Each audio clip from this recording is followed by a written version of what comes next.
अमावस की वो काली रात और उस बच्चे की भयानक हंसी। दोस्तों, क्या आप जानना चाहेंगे उस रात का सच? हेलो फ्रेंड्स, मैं गीतांजलि वशिष्ठ आपको अपने साथ घटित एक ऐसी सच्ची घटना के बारे में बता रही हूँ जिसे याद करके आज भी मेरे रोंगटे खड़े हो जाते हैं। तो बात उस समय की है जब हम जयपुर में एक किराए के मकान में रहा करते थे। मेरे पति अपने जॉब के सिलसिले में अक्सर बाहर ही रहते थे और मैं अपने दोनों बच्चों के साथ जयपुर में रहती थी। हम जिस मकान में रहते थे वो एक कॉर्नर का मकान था और थोड़ा सा पुराना टाइप का मकान था।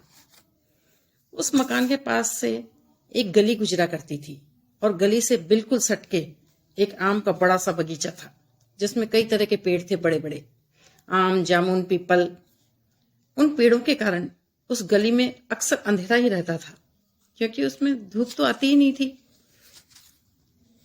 इसी कारण उस गली में से लोग कम ही आते जाते थे, अक्सर वो सुनसान ही रहती थी। लोग उस गली को हॉन्टेड कहते थे। कई लोगों ने तो वहां किसी बच्चे की रूह को महसूस किया, कई लोगों ने उसको देखा भी। लेकिन दोस्तों, मैं इस बातों पे विश्वास नहीं करती थी। मैं इन सबको मन का वहम मानती थी। फ्रेंड्स, ये 2003 के दिसंबर की बात है। उस दिन शाम से ही मौसम कुछ अजीब सा हो रहा था। रह रहकर बिजली चमक रही थी तथा बेमौसम की बारिश हो रही थी। हवाएं रह रहकर शोर कर रही थी। यही कोई रात के 2:30 बजे की बात होगी। मुझे नींद नहीं आ रही थी।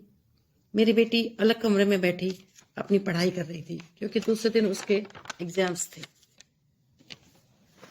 अचानक सुनसान सड़क पर एक छोटे बच्चे की रोने की आवाज सुनाई दी।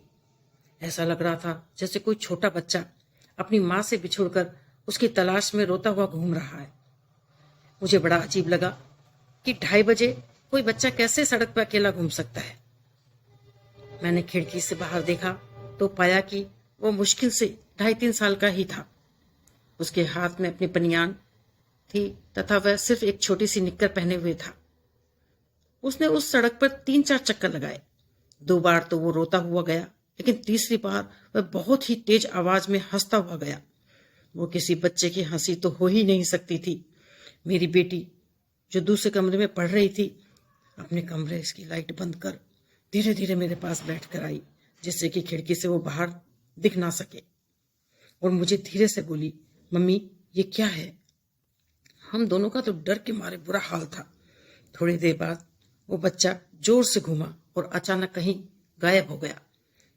उस समय एक बहुत ही गंदी बदबू का झोंका खिड़की में से अंदर आया। दोस्तों, हम लोग बहुत बुरी तरह से डर गए थे। बड़ी मुश्किल से सुबह तक हम दोनों बैठे बैठे निकाली हमने। दूसरे दिन सुबह कॉलोनी में बहुत लोगों ने इस बात की चर्चा की तथा जिसने भी उसको देखा वो बीमार पड़ गया। दूसरे दिन मुझे और मेरी बेटी को भी बहुत तेज बुखार हो गया। हम 3-4 दिन तक तेज बुखार में रहे। आज भी उस दिन के बारे में सोचती हूँ तो डर की एक तेज लहर मेरे शरीर में दौड़ जाती है। दोस्तों, आपका इस बारे में क्या विचार है? वो कोई छलावा था या कच्चा कलवा? मुझे इस बारे में कमेंट करके बताइए। मैं आपके कमेंट का इंतजार करूंगी।